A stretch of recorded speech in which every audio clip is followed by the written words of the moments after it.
വൈകുണ്ഠത്തിലെ ദ്വാരപാലകരായ ജയവിജയന്മാർ സനത് കുമാരന്മാരുടെ ശാപം മൂലം ഹിരണ്യാക്ഷനും ഹിരണ്യകശിപുവുമായി ജനിച്ചു.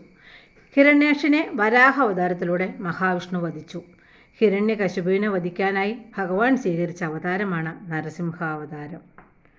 പണ്ട് ഹിരണ്യകശിപു മന്ദരപർവ്വതത്തിലെത്തി ബ്രഹ്മാവിനെ തപസ്സനുഷ്ഠിച്ച് പ്രീതിപ്പെടുത്തി. അദ്ദേഹത്തിൻ്റെ തപസ്സിൽ സംപ്രീതനായ ബ്രഹ്മാവ് എന്തു വരമാണ് വേണ്ടത് എന്ന് ചോദിച്ചു. മനുഷ്യനോ മൃഗമോ എന്നെ വധിക്കരുത്, ആയുധങ്ങൾ കൊണ്ട് ഞാൻ മരണപ്പെടരുത്, വീടിനകത്തോ പുറത്തോ രാത്രിയോ പകലോ ആകാശത്തിലോ ഭൂമിയിലോ വച്ച് ഒന്നും ഞാൻ വധിക്കപ്പെടരുത് എന്ന വരം നേടി. വരബലത്താൽ ഹിരണ്യകശിപു സർവ്വലോകവും കീഴടക്കി. ആരും ബ്രഹ്മ വിഷ്ണു മഹേശ്വരന്മാരെ പൂജിക്കരുത് എന്ന് നിർദ്ദേശിച്ചു. നാരായണനാമം ജപിക്കുന്നവരുടെ നാവ് പിഴുതെടുക്കണമെന്ന് കിങ്കരന്മാരോട് നിർദ്ദേശിച്ചു. എല്ലാവരും ഹിരണ്യായ നമ എന്ന് ജപിക്കണമെന്ന് നിർദ്ദേശിച്ചു.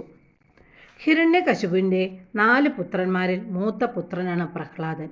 ഈ കുട്ടി സത്യസന്ധനും സദാചാരനിഷ്ഠനും വിഷ്ണുഭക്തരിൽ അഗ്രഗണ്യനുമായിരുന്നു.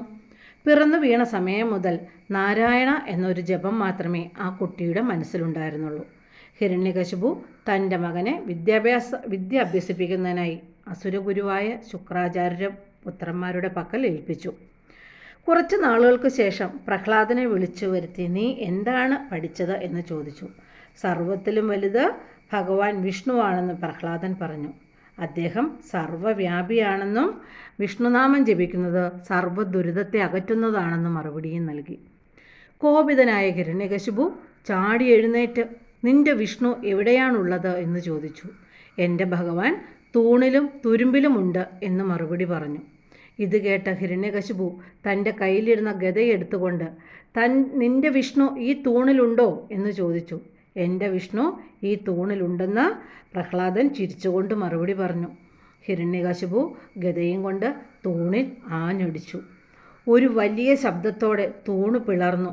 അതിൽ നിന്ന് സിംഹത്തിൻ്റെ തലയും മനുഷ്യൻ്റെ ഉടലുമുള്ള നരസിംഹമൂർത്തി പുറത്തേക്ക് വന്നു.